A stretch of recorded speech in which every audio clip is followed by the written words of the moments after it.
Praise the Lord. जय मसीह की मेरे सभी मसीह भाई बहनों को। आशा करती हूँ कि you all are doing good, fit and fine, healthy, growing spiritually, है ना। आप सभी आत्मिक रीति से बढ़ रहे हैं। अपनी बाइबल रीडिंग को, अपनी बाइबल स्टडिंग को आप लोग कंटिन्यू कर रहे हैं। मैं आप सभी का बहुत बहुत धन्यवाद करती हूँ मेरे साथ जुड़ने के लिए। और मैं बहुत खुश हूँ, बहुत आनंदित हूँ कि चाहे दिन कितना भी बिजी जाए, पहला दिन चाहे कितना भी बिजी जाए, लेकिन मेरी बाइबल रीडिंग जो है वो नहीं रुक रही है। इसके लिए मैं प्रभु का बहुत बहुत धन्यवाद करती हूँ। ओके, तो आइए हम आज का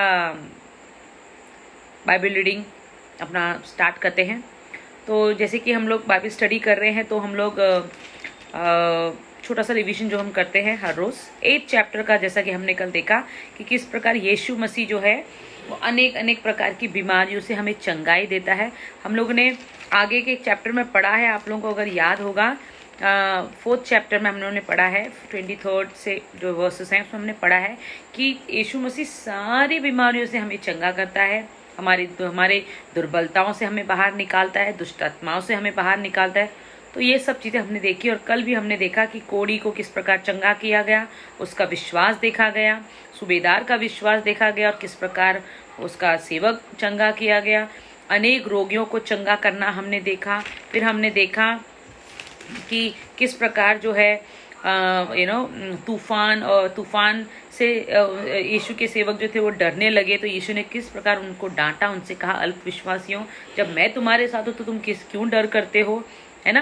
फिर लोग मनुष्यों ने देखा कि कि यीशु के डांटने से आंधी और पानी भी शांत हो रहे हैं, है ना। फिर हमने ये देखा कि हमारा यीशु कितना दयालु है कि वो दुष्ट आत्माओं की रिक्वेस्ट भी उसने सुनी, है ना। हमने देखा कि किस प्रकार उन्होंने कहा कि हमें सुअर के झुंड में डाल दे, तो यीशु ने उनसे कहा कि जाओ, तो वो जाकर वहाँ पर मर गए। और फिर किस प्रकार लोगों ने उसके बारे में सबको बताया, ये सब हमने देखा, है ना। आज हम पढ़ेंगे 9th चैप्टर भी कुछ इसी प्रकार का है। उसमें भी हमने देखेंगे कि यीशु किस प्रकार लोगों को चंगा कर रहा है। हम ये भी देखेंगे कि किस प्रकार किस प्रकार यीशु ने कई तरीके से लोगों को चंगा किया, और कुछ दृष्टांत भी हैं इसमें, वो भी हम देखेंगे। ओके, तो let us start. I hope आप लोगों ने कल के रेफरेंसेस को भी देखा होगा थोड़ा बहुत। कल का जो यशाया का रेफरेंसेस था वो बहुत ही अच्छा था, आप लोग उसको प्लीज़ नोट करिएगा। Okay, let us start with the 9th chapter. Easy chapter है, थोड़ा सा हम फ्लो में चलेंगे, स्पीड से चलेंगे। लकवे के रोगी को चंगा करना। जैसे कि मैंने कहा, मेरी जो बाइबल है ना, इसमें हेडिंग्स हैं, बहुत अच्छे से इसमें हेडिंग्स दी हुई हैं, तो it becomes easy for me too, और फिर मैंने जहाँ नहीं है वहाँ पे मैंने लिख भी लिया है, तो it becomes easy for me to understand the topic और रिलेट करना। ओके, फिर वह नाव पर चढ़कर पार गया और अपने नगर में आया, और देखो कई लोग लकवा के रोगी को खाट पर रखकर उसके पास लाए। यीशु ने उनका विश्वास देखकर उस लकवे के रोगी से कहा, हे पुत्र, ढाढ़स बांध, तेरे पाप क्षमा हुए।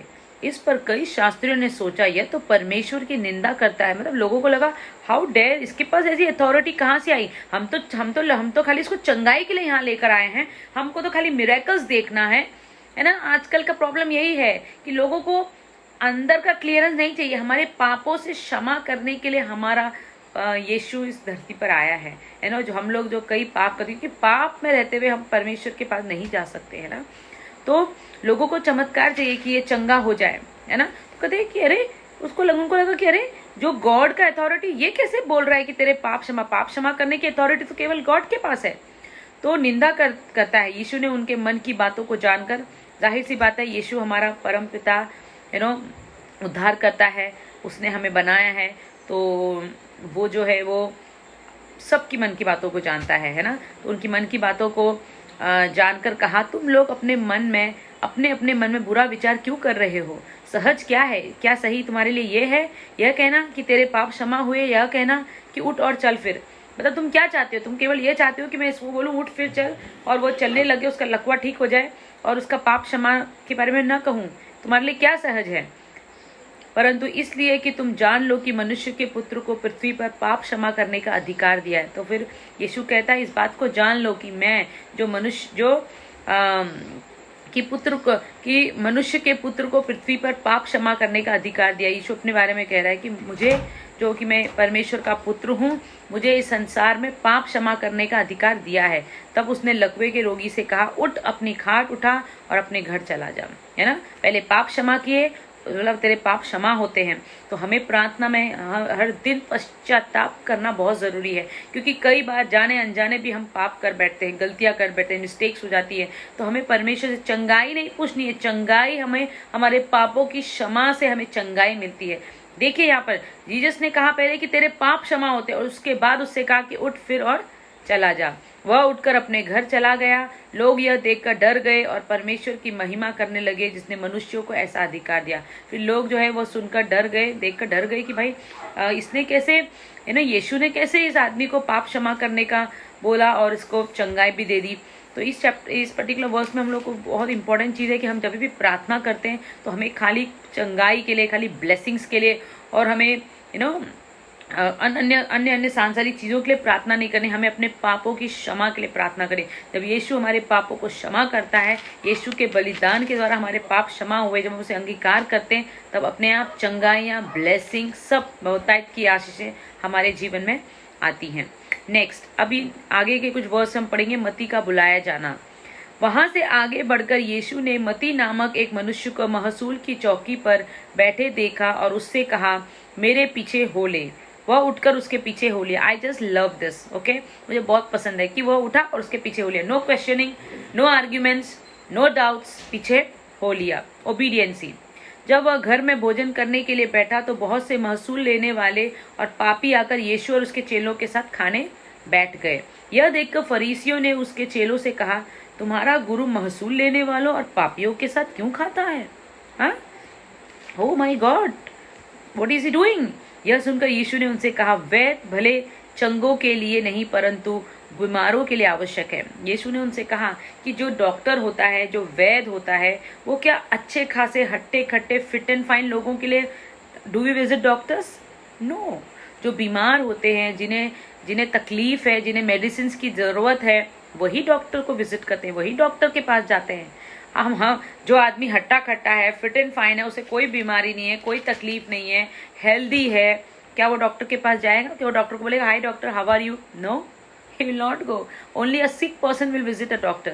तो खाली बीमार लोग ही जो होते हैं वो वैद्य के पास जाते हैं। तो यीशु उनसे वही कहता है कि मैं भी उसी प्रकार जो बीमार हैं, जो पापी हैं, जो परेशानी में है, मैं उनके लिए आया हूँ। कहने का मतलब basically he has come down for the वो पापियों के लिए आया है। तो वो कहता है इसीलिए तुम जाकर इसका अर्थ सीख लो, मैं बलिदान नहीं परंतु दया चाहता हूँ, क्योंकि मैं धर्मियों को नहीं परंतु पापियों को बुलाने आया हूँ। तो इसका आप लोग रेफरेंसेस देखेंगे। होशे की किताब 6:6 में भी यही चीज़ लिखी है, परमेश्वर के द्वारा यही चीज़ बोली गई है भविष्यद्वक्ता द्वारा, कि मैं जो हूँ ना, वो किसी बलिदान से, किसी सैक्रिफाइस से इतना मैं खुश नहीं होता। मैं खुश किससे होता हूँ?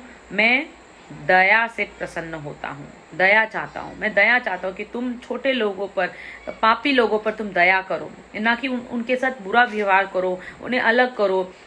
परमेश्वर ने हमें आज बहुत ऊंची जगह पहुंचाया, पर कितने लोग हैं जो छोटे काम करते हैं, पाप में होते हैं, बीमार होते हैं। तो हमें ऐसे लोगों के साथ घृणा नहीं करनी है, हमें ऐसे लोगों से दूर नहीं भागना है।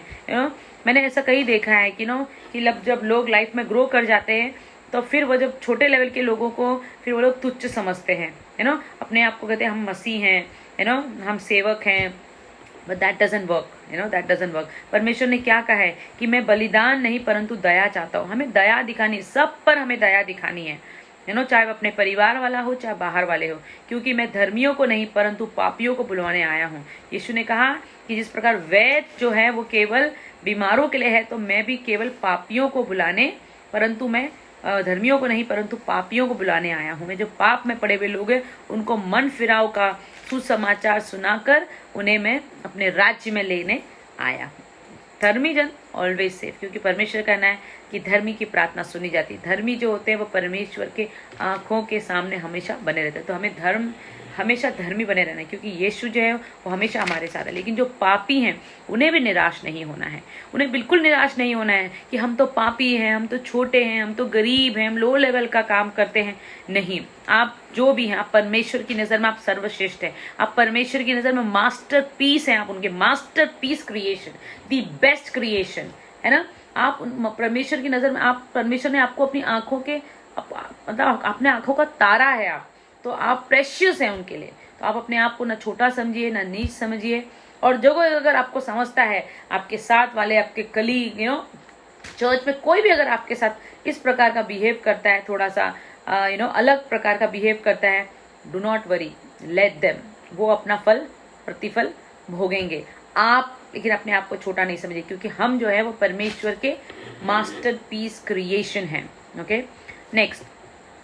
तब यूहन्ना के चेलों ने उसके पास आकर कहा, क्या कारण है कि हम और फरीसी इतना उपवास करते हैं पर तेरे चेले उपवास नहीं करते? अब वो कह रहे हैं, अब ढोंगी लोग चाहे उपवास करें, चाहे जोर जोर से आराधना करें, चाहे यीशु को बोले कि मैं जहां आप जाना है मैं भी आऊंगा, लेकिन जब तक वो सही तरीके से मन नहीं फिराते, परमेश्वर उनकी किसी भी ऐसे चीजों को, मतलब परमेश्वर जानता है कि कौन किस मकसद से चीजों को कर रहा है। तो ढोंगापन तो बिल्कुल भी नहीं चलेगा। ओके, तो कहते हैं हम तो इतना उपवास करते, तेरे चले तो कोई उपवास ही नहीं करते। लेकिन अगर आप लोगों को याद होगा तो हम लोगों ने इफ़ यू बिलीव, हम लोगों ने 6 चैप्टर में पढ़ा है कि हमें उपवास जो है वो किस प्रकार से करना है ना। कि उपवास में हमें हमारा मुंह लटकाए नहीं रखना है, हमें दुनिया को बताना नहीं है कि हम उपवास में हैं, है ना। और या फिर हमें ऐसा नहीं सोचना है कि अरे मैं थक गए हूँ, कैसे उपवास होगा। नहीं होगा, उपवास होगा। परमेश्वर के हर वचन के द्वारा हम जीवित रहते हैं। हफ्ते में एक दिन परमेश्वर के उपवास जरूर करना चाहिए, है ना। हेल्थ वाइज तो इम्पोर्टेंट है, किसी की अगर हेल्थ कुछ ज़्यादा ही ख़राब है, हाँ, लेकिन अगर आप घर में बैठ सकते हैं, बातें कर सकते हैं, नहा सकते हैं, धो सकते हैं, तो आप उपवास भी ज़रूर कर सकते हैं। इट्स ऑल कि हम गॉड को कितना इम्पोर्टेंस दे रहे हैं, कि हमें हमारी भूख प्यारी है या उपवास प्यारा है, कि हमें गॉड के साथ वो कनेक्शन हमें बनाना है। मैंने देखा है बहुत लोग कहते हैं कि it is not so mandatory, या फिर ये कोई कंफर्म रूल नहीं है कि करना ही करना है। वो सही बात है, लेकिन अगर हम बाइबल जैसे हम पढ़ रहे हैं, क्या कहा है कि उपवास हमें करना है, किस प्रकार यीशु ने किया और किस प्रकार उन्होंने उपवास के बारे में कहा। तो हफ्ते में एक दिन, जैसे आप लोगों का कॉलिंग होता है, कभी आप लोग 3 दिन का रख सकते हैं, कभी 21 डेज का, दैट डिपेंड्स, तो वो आप लोगों की इच्छा है। लेकिन उपवास इज वेरी वेरी इंपॉर्टेंट। यीशु ने उनसे कहा, क्या बाराती जब तक दुल्हा उनके साथ है शोक कर सकते हैं? पर वे दिन आएंगे जब दूल्हा उनसे अलग किया जाएगा, उस समय पे उपवास करेंगे। देखिए, यीशु ने अपने आप को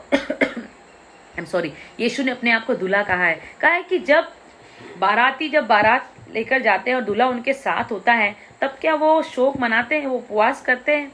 नहीं। हाँ, लेकिन एक दिन ऐसा आएगा कि जब उनका दूल्हा उनसे अलग किया जाएगा, तब वो उपवास करेंगे। तो यीशु ने मैसेज यहाँ पर दे दिया है उपवास के बारे में, करेक्ट।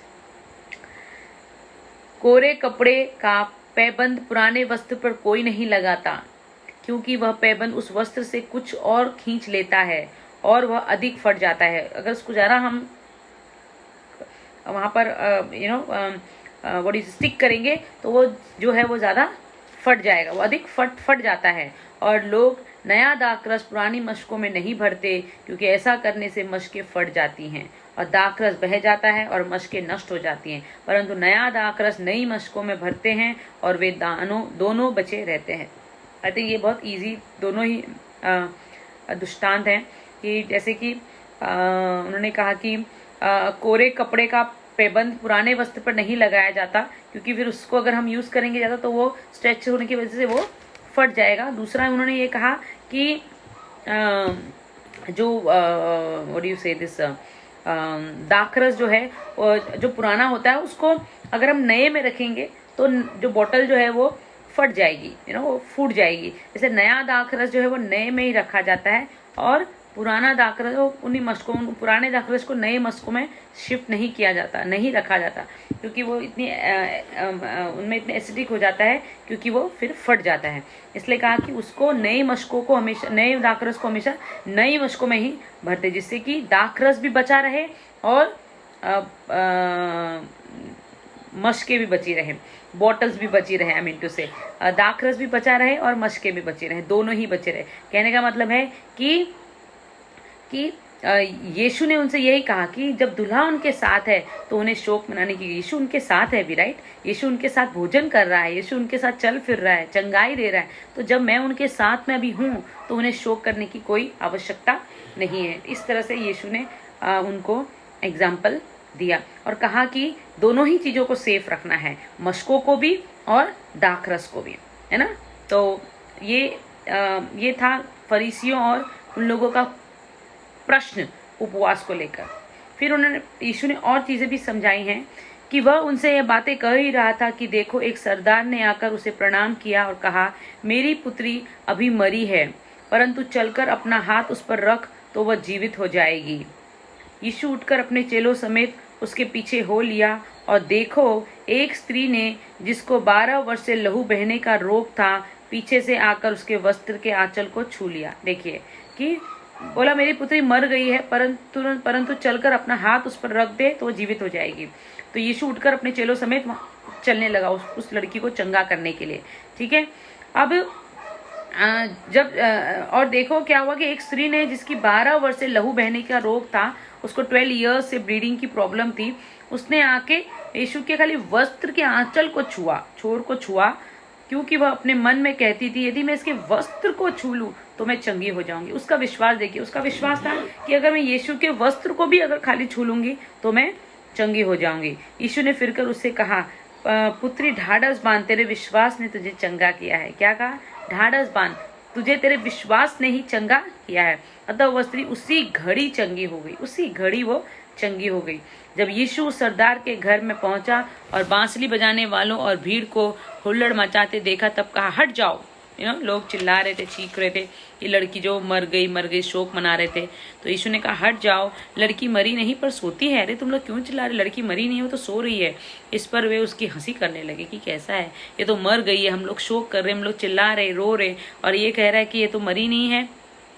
परंतु जब भीड़ निकाल दी गई तो उसने भीतर जाकर लड़की का हाथ पकड़ा और वह जी उठी। यीशु ने हाथ पकड़ा और वो जी उठी। यीशु के नाम से वो चंगी हो गई। तो यीशु हमारा हाथ पकड़ता है और हम जी उठते हैं। वह जी उठा और इस बात की चर्चा सारे देश में फैल गई कि एक मरी हुई लड़की जो है वो जीवित हो गई यीशु के हाथ पकड़ के उठाने से, केवल छूने से। 2 अंधों का दृष्टांत देखिए अभी। जब यीशु वहां से आगे बढ़ा तो 2 अंधे उसके पीछे या पुकारते हुए चले, हे दाऊद की संतान, हम पर दया कर। 2 अंधे, जो कि नहीं देख सकते, अंधे नहीं देख सकते। उन्होंने क्या कहा? हे दाऊद की संतान, हम पर दया कर। जब वह घर में पहुंचा तो वे अंधे उसके पास आए और यीशु ने उनसे कहा, क्या तुम्हें विश्वास है कि मैं यह कर सकता हूँ? तो यीशु उनसे कह रहा है, यीशु ने परख रहा है, बोला कि क्या तुम्हें विश्वास है कि मैं यह कर सकता हूँ जो तुम मुझसे कह रहे हो? उन्होंने उससे कहा, हाँ प्रभु। तब उसने उनकी आंखें छूकर कहा, तुम्हारे विश्वास के अनुसार तुम्हारे लिए हो। विश्वास एक बहुत बड़ा टॉपिक है एक्चुअली विश्वास का, लेकिन हम देख रहे हैं, हम बाइबल रीडिंग कर रहे हैं, तो हम चीज़ों में अभी हम चीज़ों को लेंगे इन डिटेल्स भी। प्रोबेबली परमेश्वर हमें ज्ञान देगा कि कैसे करना है, कब करना है।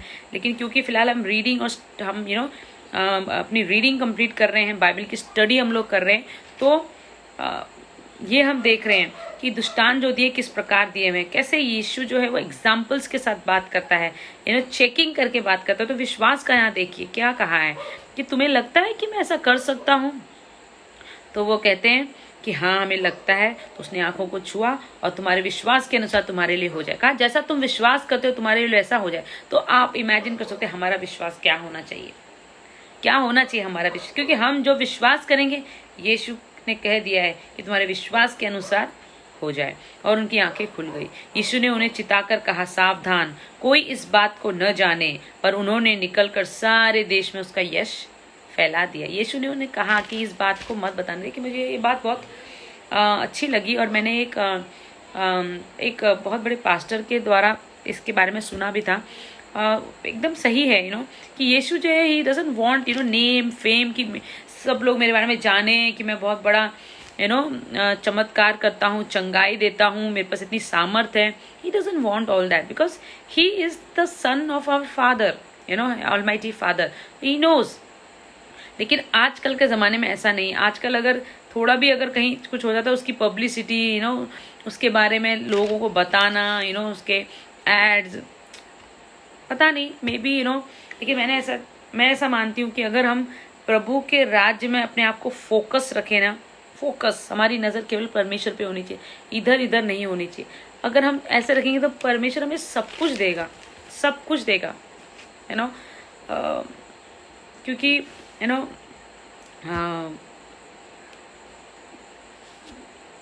ऐसा है कि फेम और नेम के पीछे जाते हैं लोग। That is not actually that is not good, क्योंकि यीशु के चाल चलन पे हमें चलना है, यीशु जैसा हमें बनना है। यीशु जैसा तो हम कहाँ बन पाएंगे, लेकिन हाँ कोशिश तो हमारी रहनी है परमेश्वर के वचनों पर चलने की। तो इस बात का आप लोग देख सकते हैं कि यीशु मसीह जो ढिंढोरा नहीं पीटते हैं, गवाही देना इज नॉट दैट थिंग। गवाही देने से क्या है, क्योंकि परमेश्वर ने आप लोगों ने देखा पीछे कहा था कि जा अपने याजक के पास जाओ, वहाँ जा। गवाही देने से क्या है, हम लोगों को मोटिवेट करते हैं, लेकिन उसको गलत तरीके से यूज़ करना पावर्स को, और उसको फिर पब्लिसाइज करना कि मैंने ऐसा किया, और नेम और फेम के पीछे, वो गलत है। And we are not the right, हम लोग उसको जज करने वाले हम कोई नहीं होते, वो परमेश्वर का जॉब है। लेट परमेश्वर God do that. So we should not comment on that also, we should correct ours. जैसे कि परमेश्वर ने कल क्या कहा कि अपनी आंखों में जो तिनका पहले उसको निकालो, फिर अपने भाई के पास जो, so let zip it out. Next, एक गूंगे को चंगा करना। जब वे बाहर जा रहे थे तो देखो लोग एक गूंगे को जिसमें दुष्टात्मा थी उसके पास लाए, और जब दुष्टात्मा निकाल दी गई तो गूंगा बोलने लगा। दुष्टात्मा निकल गई, गूंगा बोलने लगा। इस पर भीड़ ने अचंबा करके कहा, इजराइल में ऐसा कभी नहीं देखा। परंतु फरीसियों ने कहा, यह तो दुष्टात्माओं के सरदार की सहायता से दुष्टात्माओं को निकालता है। अब देखिए ये होता है ऐसा, अब क्या कह रहे हैं वो लोग क्या कह रहे हैं, उसको उल्टा घुमा रहे हैं और कह रहे हैं कि यीशु में दुष्ट आत्मा है, ये दुष्ट आत्माओं का सरदार है। तो लोग इजराइल में कभी ऐसा तो नहीं हुआ कि किसी ने चंगा किया, किसी की दुष्ट आत्माओं को निकाला, गूंगे बोलने लगे, अंधे देखने लग गए, बहरे सुनने लग गए, कोढ़ी जो है वो चंगे हो गए, लकवे के मरीज चंगे हो गए, लंगड़े चलने लग गए। ऐसा तो कभी हुआ नहीं। हाँ, दुष्ट आत्माएं निकलने से लोगों के गूंगे जो बोलने लग गए, ऐसा तो कभी नहीं हुआ। तो लोग कहते हैं अरे ये जो है ये तो दुष्ट आत्माओं के सरदार है, उसकी मदद से ये कर रहा है, ऐसा है ना। तो देखिए किस प्रकार से लोग जो हैं वो चीजों को ऑपोजिट वे में कहते हैं, अलग गलत तरीके से वो कहने लगे। यीशु सब नगरों और गांवों में फिरता रहा और उनके आराधनालयों में उपदेश करता और राज्य का सुसमाचार करता और हर प्रकार की बीमारी और दुर्बलता को दूर करता रहा। देखिए इसको वापस आप लोग अंडर करें, हर प्रकार की बीमारी और दुर्बलता। दुर्बलता इज व्हाट, कमजोरी। बीमारी, कोई भी बीमारी, ओके। हमने यहाँ पे एक दो बीमारियां देख ली, लेकिन कोई भी बीमारी, चाहे कोई भी बीमारी आप आप परेशान हो, यीशु जो है उन सारी बीमारी से आपको चंगा कर सकता है। कोई भी कमजोरी आपकी हो, यीशु आपको हर एक कमजोरी में से बाहर निकाल सकता है। तब उसने भीड़ को देखा तो उसको लोगों पर तरस आया, क्योंकि वे उन भेड़ों के समान जिनका कोई रखवाला ना हो व्याकुल और भटके हुए थे। इसका मैंने रेफरेंसेस नोट किया है, फर्स्ट राजा 22:17। उसमें अगर आप लोग देखोगे तो उसमें यही लिखा हुआ है कि उसमें भी लिखा हुआ है कि यीशु ने कि परमेश्वर ने कहा कि ये वो लोग हैं जिनका कोई भी लीडर नहीं है, अता पता नहीं है, ये लोग भटक चुके हैं, इनका कोई चरवाहा नहीं है, ये यहाँ वहाँ कहीं भी चलते हैं। तो यीशु ने जब उन भीड़ों को देखा तो उसे बहुत दया आई कि यह उन भेड़ों के समान जिनका कोई रखवाला नहीं हो व्याकुल और भटके हुए से हैं। मतलब इनका कोई मार्गदर्शक नहीं है, इनका कोई शेपर्ड नहीं, कोई रखवाला नहीं है, कोई चरवाहा नहीं है जो इन्हें सही मार्ग बताए, सही रास्ता दिखाए, सही मार्ग पर चलने की शिक्षा दे। तो ही गॉट, और ये भटके हुए हैं, ये भटक चुके हैं अपने मार्ग से। तो ही गॉट, ही उस यीशु को बहुत उदास हुआ यीशु। तब उसने अपने चेलों से कहा, पके खेत तो बहुत हैं पर मजदूर थोड़े हैं। कहा पके खेत तो बहुत हैं, है ना, लेकिन मजदूर थोड़े हैं, इसलिए खेत के स्वामी से विनती करो कि वह अपने खेत काटने के लिए मजदूर भेज दे। कहने का मतलब है मसीह भाई बहन, हम मसीह भाई बहन जो है ना, हम वी हैव टू मजदूर, मतलब हमें काम करना है, हमें सेवा करनी है, हमें लोगों तक सुसमाचार को पहुंचाना है। क्योंकि मजदूर क्या करते हैं, मजदूरों का ही काम होता है ना, इरिगेशन में पानी डालना, खुदाई करना, एग्रीकल्चर में जो भी काम होता है, खेती का, फार्मर्स, मजदूर कम है यीशु ने कहा। तो यीशु को मजदूर चाहिए, हम हैं, हम यीशु के राज में वो मजदूर हैं। हमें यीशु की सेवा में लगना है, हमें वचन बांटना है, हमें स्तुति, आराधना, किसी भी प्रकार से हमें आत्माओं को बचाना है। क्योंकि देखिए परमेश्वर को दुख होता है जब वो देखता है कि इनका कोई रखवाला नहीं है, ये सत्य को नहीं जानते कि यीशु ही उद्धार करता है, इनका कोई चरवाहा नहीं है, ये अपने मार्ग से भटक गए हैं, और भटक गए हैं, व्याकुल हैं, परेशान हैं, भरमाए जा चुके हैं। तो यीशु कहता है कि पके खेत तो बहुत हैं पर मजदूर थोड़े हैं, तो मजदूर बढ़ाने हैं। मजदूर बढ़ेंगे तो यीशु वो चाहता है कि मजदूर बढ़े, है ना, कि हम परमेश्वर के वचन का प्रचार करें, उसे फैलाए, सुसमाचार को फैलाए, ज़्यादा से ज़्यादा लोगों को हम बता सकें कि वो किन चीज़ों में, मतलब कि उनके पापों को क्षमा करने के लिए किस प्रकार यीशु जो है वो इस धरती पर आया है। मन फिराओ, स्वर्ग का राज निकट है। मन फिराओ, स्वर्ग का राज्य निकट है। मन फिराओ, स्वर्ग का राज्य निकट है। यीशु हमारा उद्धार करता है, यीशु हमारा उद्धार करता है। तो इस प्रकार हमें यीशु ने कहा कि मजदूर थोड़े हैं, इसलिए खेत के स्वामी से विनती करो कि वह अपने खेत काटने के लिए मजदूर भेज दे। तो मजदूरों को भेज दे, काम करने के लिए मजदूरों को भेज दे, तो ये इसी के साथ आज का हमारा 9 चैप्टर जो है वो कंप्लीट होता है। और कल हम वापस पढ़ेंगे 10 चैप्टर।